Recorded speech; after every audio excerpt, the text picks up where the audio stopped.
the power of the stage. This was another thing that I discovered, you know, is that being on stage creates an image of authority.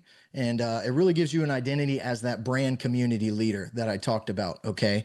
And so this is when you made that shift from being a transactional real estate agent to a community leader. And here's what I want you to know about that is that if you are a transactional real estate agent, if all you're doing is telling people, "Hey, I'm a realtor. Hey, I can tell you about buying homes. I can tell you about the market. I can tell you about interest rates. I can tell you about new developments. I can, tell you about the latest in home construction, whatever it might be."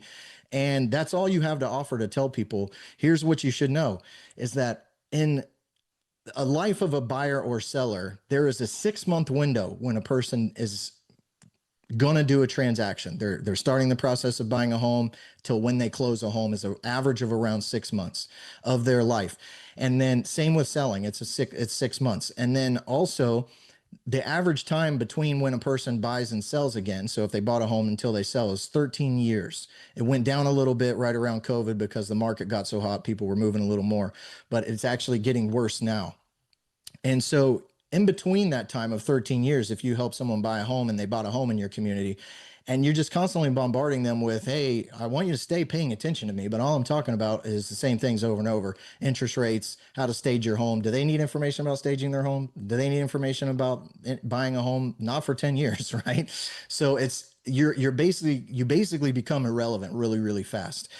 Not to say you can't still get an occasional referral, you can, but you really have no way to provide them any sort of reasonable value to think about you and stay in front of them, because they're just going to unsubscribe.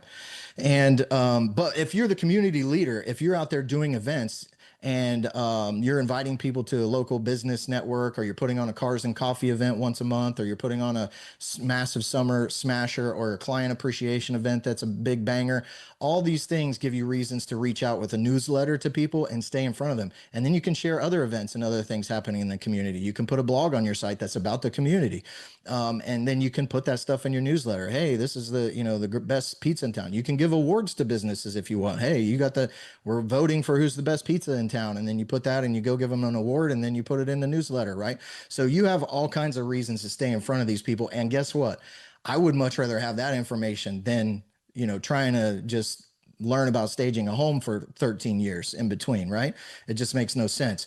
So being a community leader gives you far more value, and you got to bring value.